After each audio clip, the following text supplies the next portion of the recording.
So the media, they committed suicide, is the best way to put it. They did it in radio. They did it in TV. They're done now. Does anybody now, especially if you were a Trump person, trust any of these network people? It's all about local folks. Now, what I do is something a little different. We do podcasts now, so we need people to click on those podcasts from all over the country, maybe even all over the world, for this to be successful. It's a little bit different. But if you're in local radio and you're in local television, people want to see what's going on local. I used to have arguments with my sports guys. Now, if you're in a small market, because I've run some big market stations, but I've run some small market stations, television, and if you're in, say, South Bend, Indiana. Sea Palace, high above 2919 East Broadway. This is a special edition of the Jake Feinberg Show, coming to you live on Power Talk. Please go to our website, powertalk.live, download our free app, and stream all of our live local programming, including Solomon on Blast and the Jim Parisi Show and yours truly, the Jake Feinberg Show. We can't thank you enough for making us part of your day today. If you get a chance to further enlighten people all over the galaxy with cats that actually are willing to tell the truth and not bold-faced lie to people, they've figured out ways to come to peace with themselves, although it is an eternal struggle. And my guest is a dear friend of the program and a guy who has tremendous dexterity, has always loved all kinds of musics, coming from the Italian, the strain of Italy, which is really only 20 miles from the coast of the motherland of Africa. Felix Cavaliere, welcome to the Jake Feinberg Show. Well, thank you, Jake. Good to hear from you again. Hey, man, it's great to hear. Did you, Henry Gross said he spoke to you about me, actually. Yes, he did. He's a good friend. He lives in Nashville, where I do. And right now he's in England. He's working with a fellow over there, that Joe Brown, having himself a good time working in the kind of like old burlesque holes. Right. I mean, like places that have been converted from the burlesque holes into something. Yeah, they're like vaudeville, but I mean that's the English kind of scene, and he's really having a good time. Joe Brown is a very, very talented man that's well known in England, So, cool. Yeah, Felix, I wanted to ask you. I wanted you to expand on this thing last time you talked about the Beatles, the lyrics that you were writing, and talking about the communication you were having with the your partners on the other continents. You were speaking to each other in a very meaningful way with messages, and I just wanted you to talk a little bit about maybe specifically if you could talk about some of the messages that you were putting in your lyrics and how you were communicating with those cats. It didn't necessarily have to be the Beatles, but anybody from that British invasion time. Well, basically, I say this when I'm on stage, but in those days, we, the public, the listening audience to all this wonderful music, we didn't have the internet or the Facebooks or the Instagrams or the iPhones. We had the music. That was our form of communication to our peers, not only as you say, like musicians, but the public. And I think that we all witnessed each other's lives growing up, meeting someone, falling in love, having difficulties, falling out of love, getting into certain, bad habits, et cetera, getting into certain spiritual events. All of this, we kind of grew up together, and, I've also found like there's this tremendous thread that, when we do our shows, the people feel that, they feel this kind of, communication of our kind of like generations, and I think it's pretty cool because you can see and hear and feel that communication when you go to a show. Like, for example, I went to a McCartney show, a while back, and sure enough, I was part of that communication with that audience that was connecting to all of those words that everybody spoke. So that's one of the things that I feel really, really happy to be part of, is right now, is that communication. Can you talk about, what you're really talking about is like authenticity. I mean, communication and truth. And I mean, somebody I was interviewing. Yeah.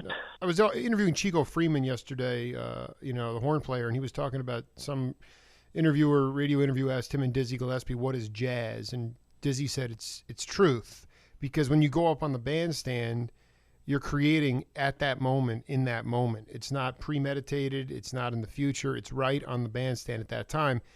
And I'm just trying. I mean, I just would like you to get at the idea. Could you talk about?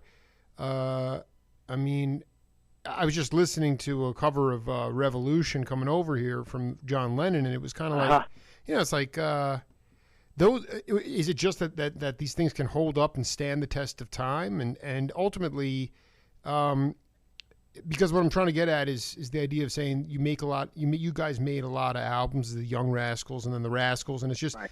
How do you get to a point where you're creating authentic music that is translating to an audience, especially now an audience, millennials younger than me, that are really dealing in total virtual reality?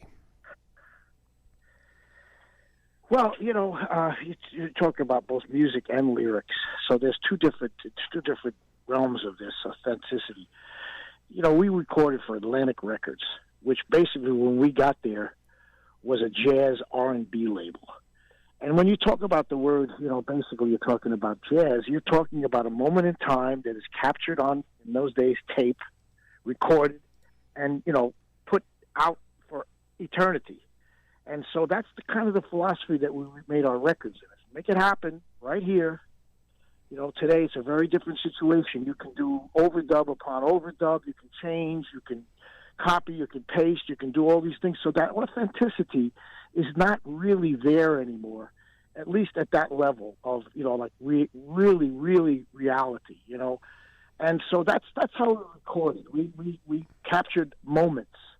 And, we only had 8 tracks, and people in England, they only had 4 tracks.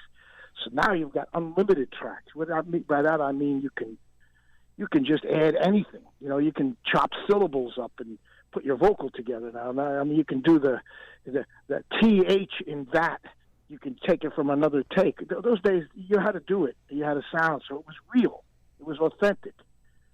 As far as the lyrical content, that's where I really felt that there was this kind of like international communication amongst our generation, and how we were talking to what we were talking to each other about.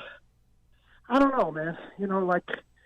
It may be an illusion to think that people are thinking the way you're thinking, but again, that's what makes a record a hit and makes it a success. Is that people, they respond to that written word or sung word, or and they vibrate with it, they generate with it, and of course, it's difficult to know whether anybody's listening, but if they are, it comes back at you, and 50 years later it's still coming back, which is pretty cool. That's what I really feel the most gratitude about.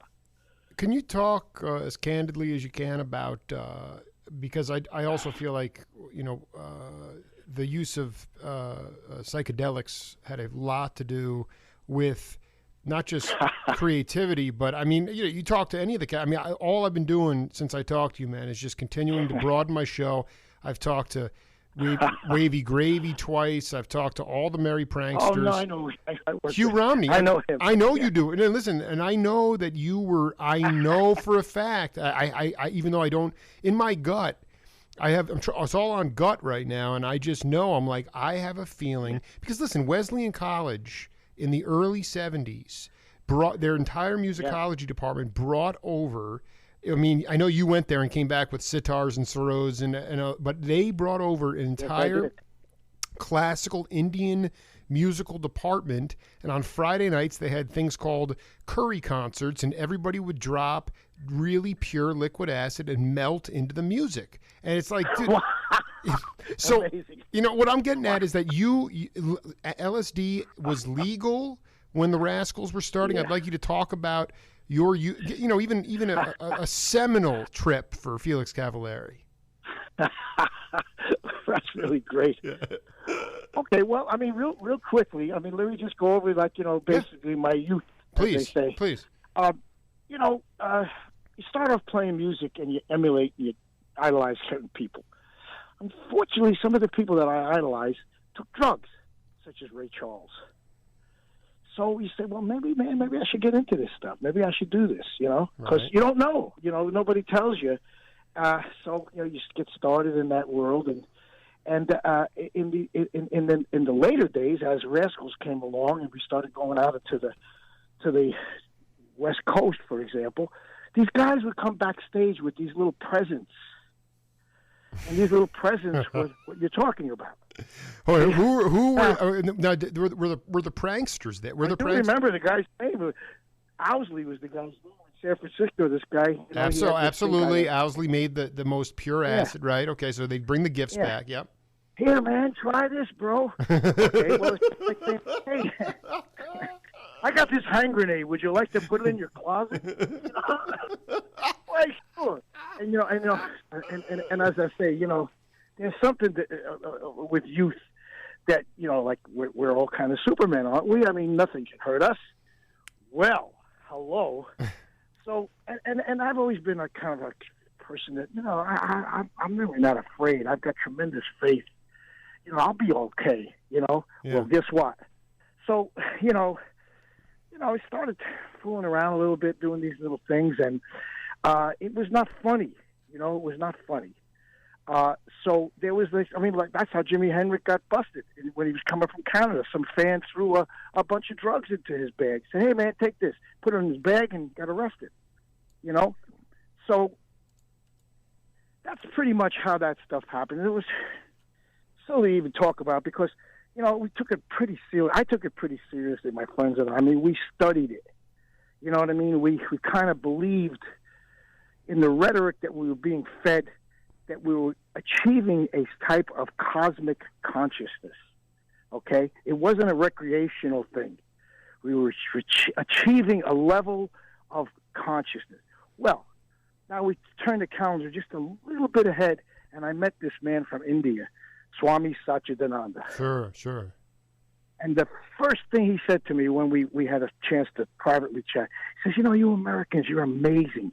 He says, if I told you that I had a pill to make you a doctor, would you believe it? And I said, no.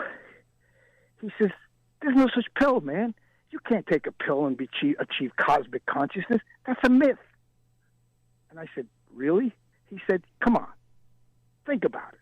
You know what I mean? I spent years, going to monasteries and doing special meditations. You're going to take a friggin' pill? Come on. And one of the only times I ever heard him being angry was when he had a conversation with Dr. Timothy Leary. And he said, how dare you tell these children that they can achieve this with that powerful drug? And I got the message, man. I really got the message. And I never touched anything after that. I mean, really, really, almost completely. Because I got the message. You're messing with what God gave you, and you're messing with it in a way that's unknown, because it's not labeled correctly, Mm-hmm. So that's pretty much my story. Can you talk about an experience with the Rascals where you guys dosed prior to a show and the idea of? Well, they didn't really do that. I mean, I was really the experimenter, and in later years, what they did, we didn't really indulge as a group on that kind of stuff, and as I say, very quickly in the game, I was out of it. Yeah, but if you look, I mean, I dig that, Swami, you saw the light, and that you did not need, enhancements or those kinds of things to reach a certain level of consciousness. But I guess what I'm getting at is that, do you believe that, and I'm just talking specifically about LSD, not Coke, not anything else. I'm just, because I don't think Ray Charles was tripping out on acid. I could be wrong about that. But it's just the idea of the ability, what were the positive things for you? Because ultimately, you look at the graphics, I mean, you can listen to the music, especially once when you guys stretch out a little bit, but I mean, you guys are channeling a lot of visual stuff, and it makes me believe that you were definitely you became more introspective. And I also just wonder if you created any songs based on an experience with LSD. Yeah, we probably did. I probably, had some of those influences because, unfortunately, when you take something like that, it doesn't just disappear from your system. It's kind of lingering. Like, for example, when you have a fever or something, and especially close to those years, you kind of hallucinate, rather than like just have a headache. So I'm sure there's some of it influenced. However, as I say, like you're just lucky to escape trouble. And I remember one time when I did kind of pass the buck to my ex-partner there, Eddie, and he did a trip, and he did not really have a good time, man. Mm-hmm. It was not pleasant, and I saw what was going on with him, and I said, "Oh God, what the heck? What's the matter with me, man? What did I do? I'm sorry about that. Some people, they got to be careful. They say they may be allergic to peanuts or something like that. And if they take no. I mean, listen, I've had bad trips. Listen, I've had bad trips too. I'm just, I dig. Yeah. I'm just what I'm trying to get at is that I also know that there were, part of that communication between the intercontinental. Yeah. The Beatles were tripping out. Everybody, people were really, yeah, they were. And all of a sudden it's like, wow, I can be introspective. I can be truthful with myself. I can see my fallibility. Right. I can see what I'm about. I'm looking at today's landscape, socio-political, in any world, and it's like people have the ego has gotten so far above. Oh, it's unbelievable. It's unbelievable. Absolutely. And I say to myself, a lot of that has to do. Not a lot of it, but partially because, a lot of cats, whether they might have gotten dosed unknowingly. Again, people have bad trips, but the fact is that a lot of people were tripped out, and they were able to be more introspective with who they were as human beings. And you see things today about micro. Well, that may be the case. Yeah. Yeah. And all I'm getting at is just. I'm looking for that. It is. I really also wonder about the last time you saw, the last memory you have of Swami, and the most, the heaviest piece of advice he gave you at the end of when he was still teaching you, but the last memory you have of him. Well, as far as memories are concerned, I spent the theory being that if you were around a guru for 12 years, every cell in your body has been affected by that energy, by that spirit, by that, vibration. So you want to do a 12-year stint at least. But a lot of the things that he has told us, especially, that made quite an impression on me, And, I'm just trying to remember one or two of them because there's so many, But when it comes to things like this, you've got to really take it with a grain of salt. For example, when you delve into the sort of conscious and unconscious levels of the human body, according to the seers, that we have like 2 or 3 different bodies, right? Right. And you get really, you have an astral body, and then you've got a causal body. So basically, for argument's sake, there's like 3 energies around your body, okay, which some people can see. They call them auras. Some people call them auras. Like for example, when you dream, you're actually going someplace, but it's not your physical body going someplace. It's your astral body going someplace. And it really goes, and that's why, it's got to come back. Otherwise, when somebody shakes you violently, you're disoriented because it's not back yet. You know what I'm saying? It's got to come back. I dig. And so basically what he would tell us is that, for example, they call alcohol spirits. Why do they call it spirits? I wonder why. Because when you take something like that, when you take something that alters your consciousness, you blast a hole through those 2 bodies, the outside body. You blast a hole. Okay? Now, that means that any kind of protective covering that you may have from spirits, can just come play with your head. play with everything. How do you know who's coming in there? You have no idea. So I said, well, no, wait a minute. I didn't call it spirits. It's been around for years. There must be a reason, right? So you say, okay, and then go back to your original subject. You want to take a chance? I mean, seriously, you're not talking about a glass of beer. You're talking about a rocket ship in your friggin' head. So, okay, so you had, as you said, a good trip, or you had a bad trip. You want to take that chance? Would you give it to your kid? No. I'd never give it to my kid, ever. I'd tell my kid, you know what, man? It may sound cool. Don't do it. Felix Cavallari live on the Jake Feinberg Show, just breaking it down. I mean,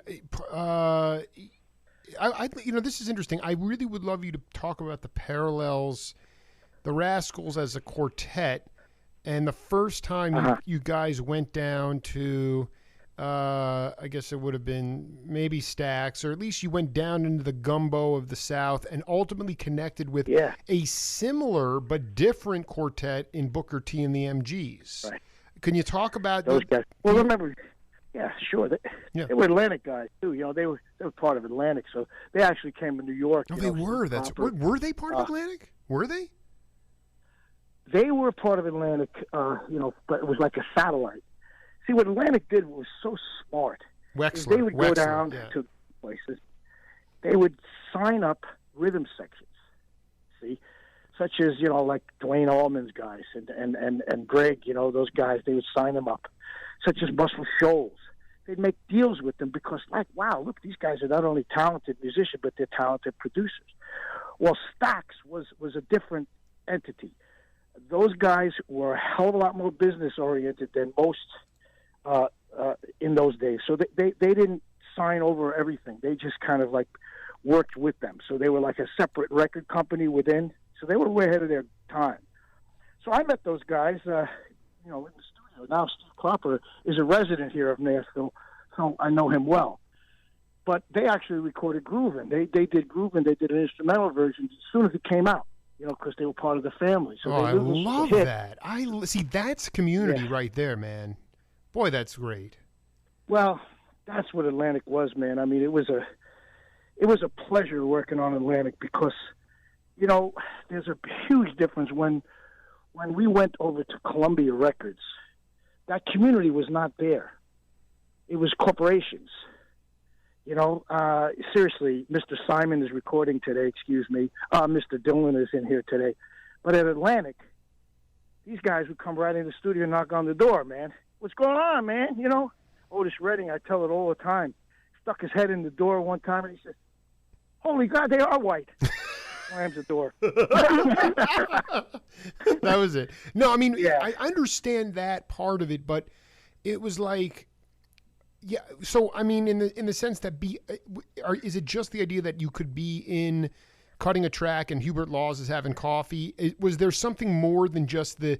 I remember I did an interview with Herb Albert a while back, and I remember him talking about when he was a fledgling artist and he started out on. I forget what label it was. I think about Sunset or Liberty maybe. And he said he was treated like shit. And he's like, I know. Really? In his mind, what he said to himself, he goes, I don't want, if I go into production business, I don't want my people to feel the way I do. And then he opened. There you go, man. All right, started A&M.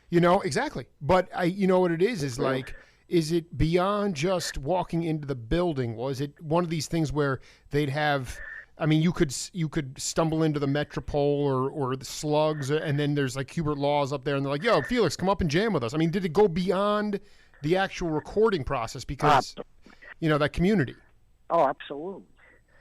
Atlantic Records, when we first got there, was one floor of a building. It was one wing of a floor. You had the studio. Behind it, you had a mastering room. Then you had the secretaries. And then you had the higher-ups. And let me tell you something, man. The talent that was in that building, in that floor, was staggering. I'm serious. I mean, geniuses, people who invented the fader on your console. Tom Dowd, this guy who you name you don't know, Phil Ely, Arif Mardin. The people that they hired there are legendary. And we walked into that, And let me tell you something. I thought I had died and gone to heaven because everything in that place was about music. Everything. Right. Now, okay, I know Wexler and those guys. They had to feed the kitty. They had to make money. I understand it, but you know what? They were all phenomenal music connoisseurs, and it was so fortunate for us to be there because that's the only label that would allow us, to produce ourselves. They were the only ones that would even talk to me. But what they did is they created an atmosphere that was just like, for example, if you have a plot in your backyard and you got all nice tilled soil, and then I come in the room with a little kind of seed called Beautiful Morning. I throw that freaking seed in there. Son of a gun grows like you can't believe. It's all fertilizer ready to rock. That's what they gave us. See? And anybody can talk about their, like if they embezzled or they took money. You know what? It was the most wonderful experience I can tell you, is to make music with people who love music. Was it? I mean, That's Atlantic. No, and I dig. I mean, and again, they obviously did. They made profit, but I guess my question is, was it always about? Did you feel like it was a similar philosophy? Norman Granz had this philosophy with Verve and his record labels. Was the idea was like, I don't care if this Oscar Peterson record sells 2 albums. It's what my label stands for. I mean, did you get the idea that they were saying that the Those days are gone, bro. What's that? Yeah, those days are gone. Those days are gone. I know, but what I'm saying is, did you feel that was it easier to just go in and you had no limitations and there wasn't a bottom line? Was there any bottom line anxiety with you guys? Yeah, there was some bottom line anxiety, of course. I mean, the label had to make money, and prior to us we were the first white act on the label, pretty much, and then they had Bobby Darin on the Atco label. There's always money constraints. I mean, it's the music business, it's not the music. So we always felt that. I mean, you got to make a hit, man, because we had free studio time. So we monopolized that place like you can't believe. Wilson Pickett used to get so ticked off. Them damn rascals always in there. I can't get in there. They're always doing their music. Well, if you're going to monopolize that, you better have hits. Yeah, he was pissed. So, But, what can you say when somebody says, hey, we believe in you so much, you can come in here, record all day, all night, whatever you want. Are you kidding me? Are you serious? Especially with the ilk of the people that were in the room with us, freaking giants, geniuses.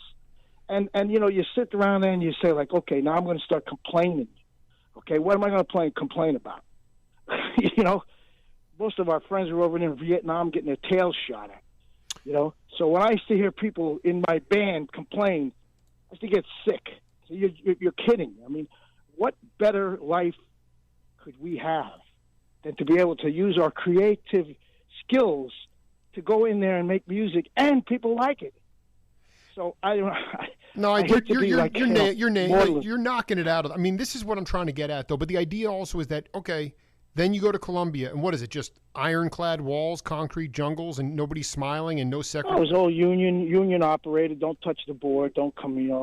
It's a different world. And basically, I won't say it's across the board like that, but our entire music business is all based on that now. Today is this, you got to make some money, man, or you're gone.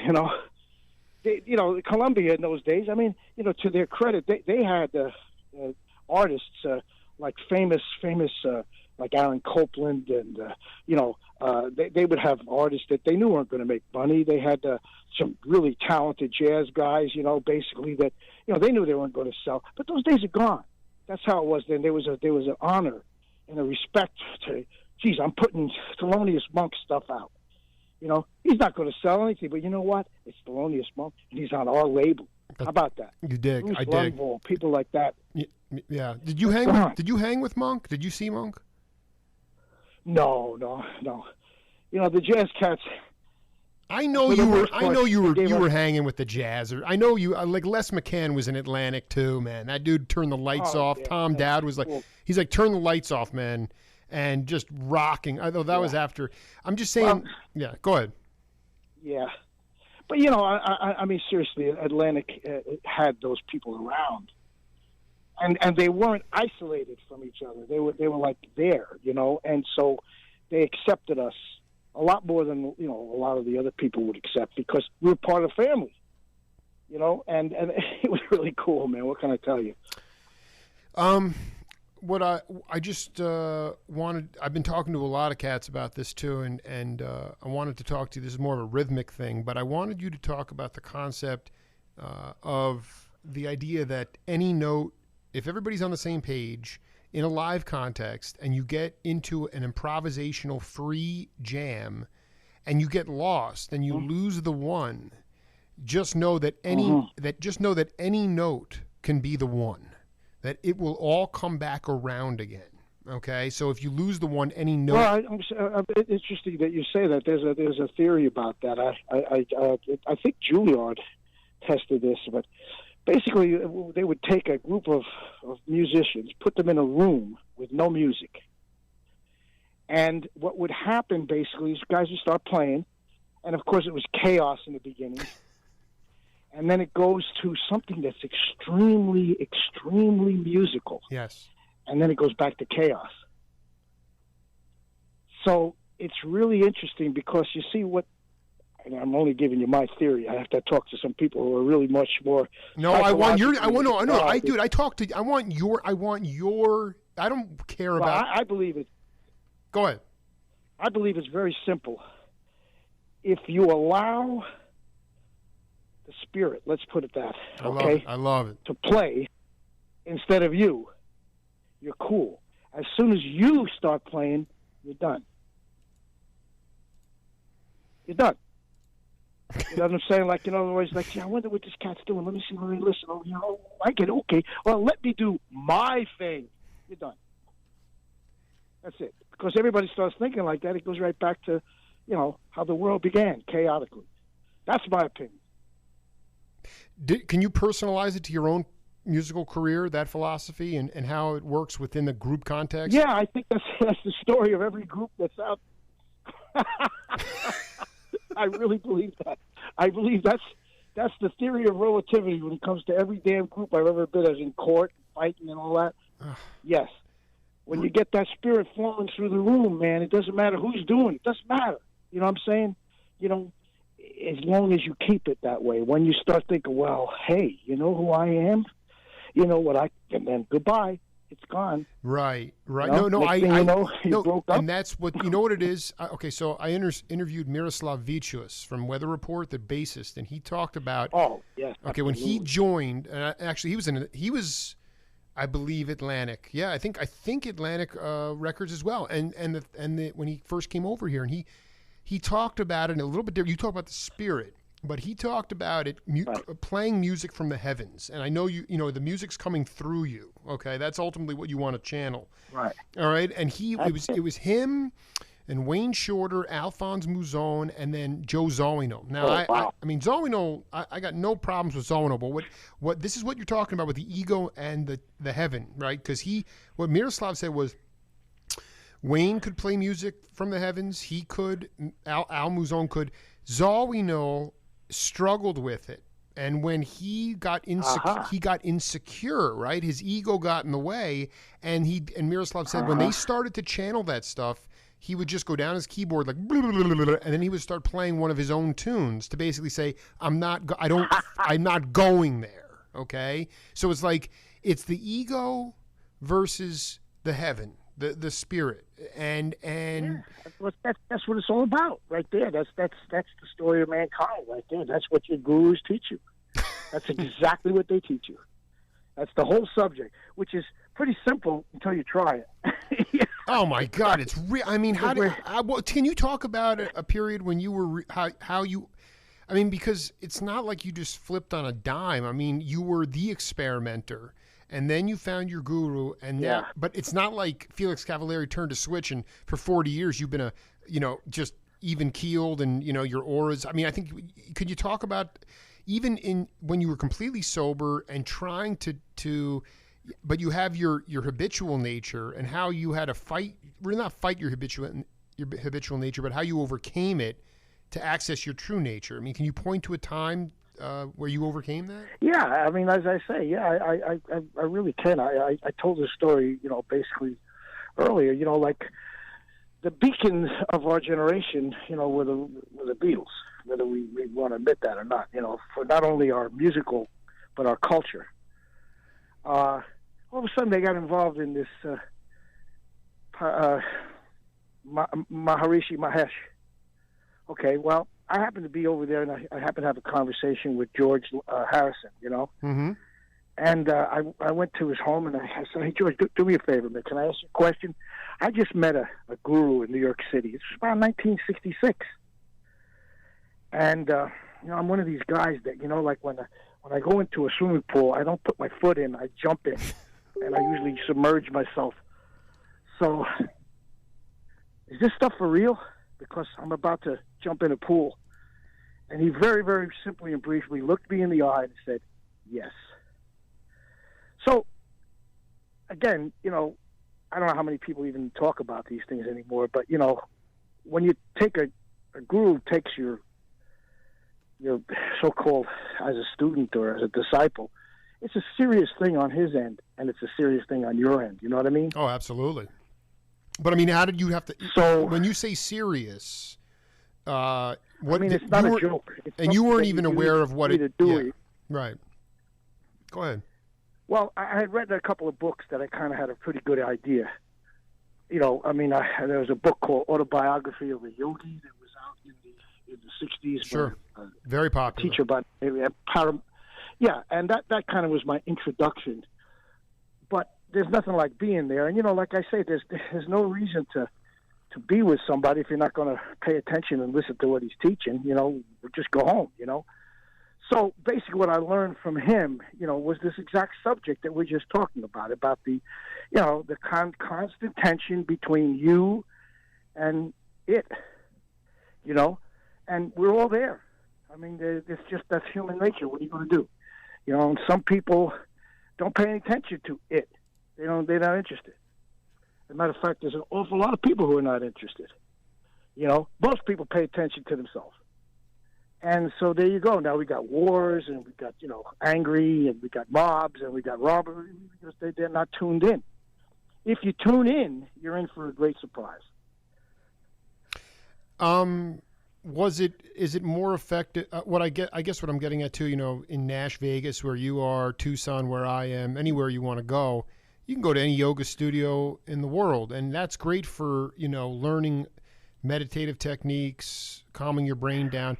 But can you talk about, do you believe it's one reason people are not tuned in is because you had primary source contact with the guru himself?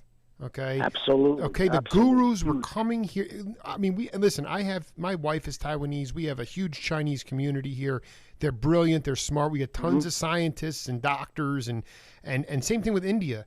But I don't see the gurus anymore. And it's like you can go to a yoga studio, but if you're doing it in isolation, I mean, the fact that you were able to sit and how important is that? The direct contact.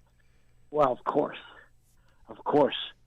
But, again, you go into you go into this book that I was talking about, the Autobiography of a Yogi.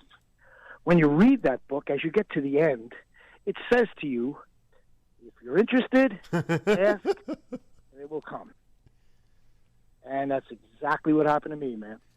I mean, try to figure that one out, but that's exactly what happened. Because I didn't even want to end the book. I just wanted to keep reading forever. But, you can't because it has an end. And the next thing I know, I went to this television show. We were asked to do a pilot on WNEW New York City television. And there was a guru sitting in the room with a bunch of kids around him. And I just stopped. No, I know you. Listen, that I've transcribed that story, blown it all over Facebook, and it resonated. Oh huge. My God! Yeah. Look at this. Never know, man. Like I say, but you've also got to be interested. You know what I mean? Like they don't come knocking on your door. You got to go out and you got to say, okay, I'm ready. Or ultimately you're channeling it, and then that it finds you, right? I mean, that's ultimately the thing. You're showing genuine. You're showing. It's not open, and nobody can come in. Right. You got to have the door open. You have to at least be aware that there is a door. Because they don't have time for this. I mean, seriously. I mean, so, you know, like it's a major commitment on their part. You know, to get really into the depth of it. You know, you're taking somebody's karma. Who the heck wants to do that? Ugh. You know what I'm saying? Yeah. I mean, it's a serious thing, you know, and it's nothing to be taken. I mean, before my teacher accepted me, he put me through a little testing period. You know what I'm saying? I mean, he didn't care who I was, didn't even know who I was. All he knew was, yeah, you guys, you know, you're ready to rock, huh? Yeah. I said, yeah, man, I'm ready. Let's go. He says, no. What What was that testing period like? Well, he says, I want you to come to yoga classes. I said, no, man, I'm in grade school. You don't understand, man. He said, no. I want you to come and do $1 yoga classes 2 times at least a week. I said, well, okay. And I did. You know, and then as I don't know how many weeks went by, all of a sudden I got this tap on my shoulder. Okay, come into my office. And, you know, they gave me a mantra. That's how it starts. But you can't just show up. You know what I mean? You got to show you're interested. You know, I bet in India they'd probably make you clean the whole friggin' place. You know? Yeah, no. You know? Well, no, I think you're right. I mean, wash their cars and all that. Unbelievable. Have you? Can you talk about? I mean, I also think history is one of these things where people kind of make up their own versions of history. But you know, it's the first universities, the banjo. The beginning of civilization started in Africa, and I just wanted to know about your experiences going to the motherland. Yeah, well, you know, I the closest I got to Africa was Israel. Quite frankly, you know, I went there with an Israeli friend of mine. It was freaking amazing. I mean, you just touch the earth and, you know, you're already in meditation. You know, with all the trouble they have over there, magic. I mean, you feel that presence over there of something really, really high, you know. And I don't know, I guess you can scientifically call it a vortex or something like that, but whatever it is, there's something really powerful down there in Jerusalem. Let me tell you, something's happening there, that's for sure, you know. And I guess all of the major religions of the world know it, don't they? Because they're still fighting. But, you know... Do you think that the fight is over the spirit?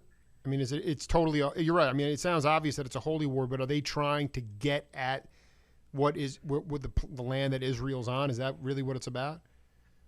Well, that's you know, part of it. But I mean, these guys have been fighting since they started writing the books. You know what I mean? There was no Israel, you know. They've been fighting all along, you know, and they're still fighting, and they're fighting. Everybody's fighting over there, you know. It's really something else, isn't it? You know, I mean, I had this Iraqi lady friend, you know, when that thing first started over there, and you know, George W.'s. She said, whatever he doesn't matter. They're going to kill each other. As soon as it's over, they kill each other, you know. And she was right. You know, they're still killing each other. Why? Well, you know, that's a big question, you know. But it's kind of like all over the earth. You have these Hatfields and McCoys and people that just, you know, they don't want to have anything to do with each other, and that they're brothers. So does that make any sense? Not to me, but you know, to them, that's serious stuff you're talking about, you know. Oh, I mean, a lot of. Can you talk a little bit about how you for people, you know, there's some people that I've been liberated for a while. I mean, I sort of saw this instability coming. I didn't know in what form, but a lot of people seem to be anguished, paralyzed about the recent election. Oh my God! And I just wanted you to talk. Oh my God! Yeah, well, I mean, I think what when you back to when you can go back to something in your life when you were, you know, ultimately how you just can only affect change in your world. If there was something that you could, even what you're doing now, just to make your world and ultimately affect change in other people's lives, what are you doing in order to, you know, keep your own self together? Well, you know, I obviously we go back to our childhood, you know, and basically, you know, my parents, you know, were both professionals. You know, my mom was a pharmacist, way ahead of her time, female, world, and my father was a dentist. Our entire families were all doctors, and all that kind of stuff. And they moved before I was born to a very lovely suburb in Westchester County called Pelham. And immediately, as I was growing up and old enough to know, I knew that they didn't really like Italians too much in that town. And as a boy, if somebody messes with your mom, you're gonna really react. Well, they really treated my mom like a servant. Like here she was a freaking Fordham graduate, in pharmacy. She was brilliant. And they ostracized her at these little stupid things that she wanted to join, the women's stuff. Well, I got pissed off, man. And I took the banner of that to all the way to people got to be free to, guess what? We're as good as anybody that's on the planet here. Right. Can you go ahead. No, and basically, like the when I went to college and I was involved with the football players who were mostly black, they picked up on that, man. And I'm doing a show this weekend, with I don't know if you're familiar with football, but there was a very Hall of Fame Baltimore Colt by the name of John Mackey. I don't know if you know that name. No, but this was a Baltimore Colt before they moved to Indianapolis?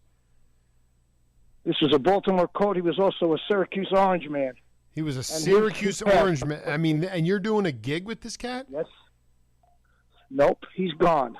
Oh, he's gone. But what I used to do is I used to play for all of these guys' parties, you see? And his wife, who was coming to see me, it's pretty cool.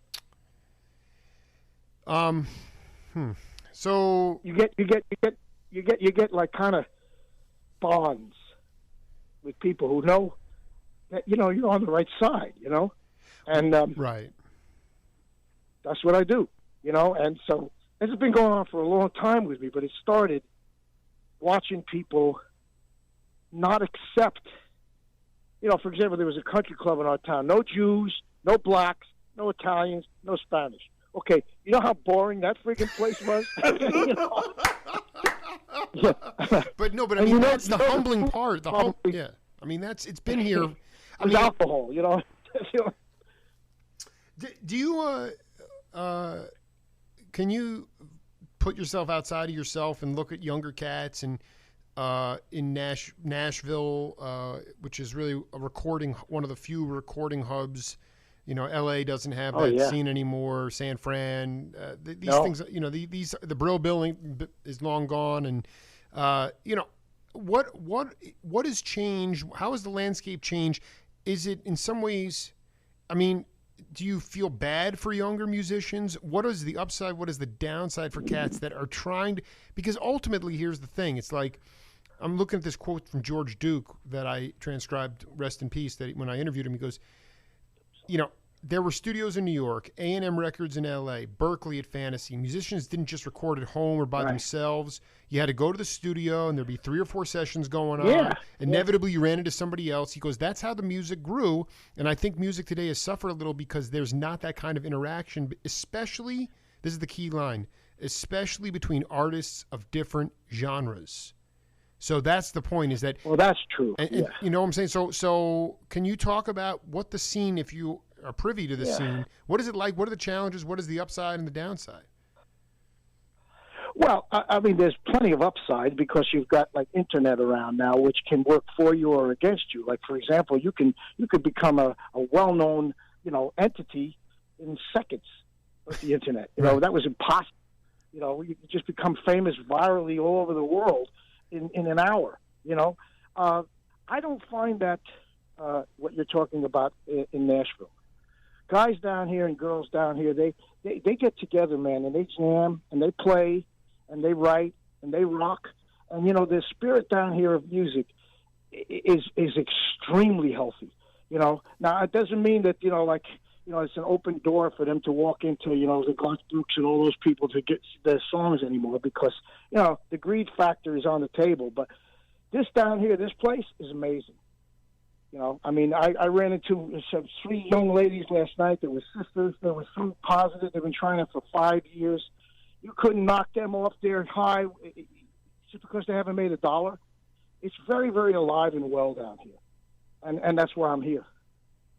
How many sessions have you been? Can you talk about an inspirational musical moment in the studio in 2016 for Felix Cavallari? Well, actually, a little prior to that, I did a Christmas album.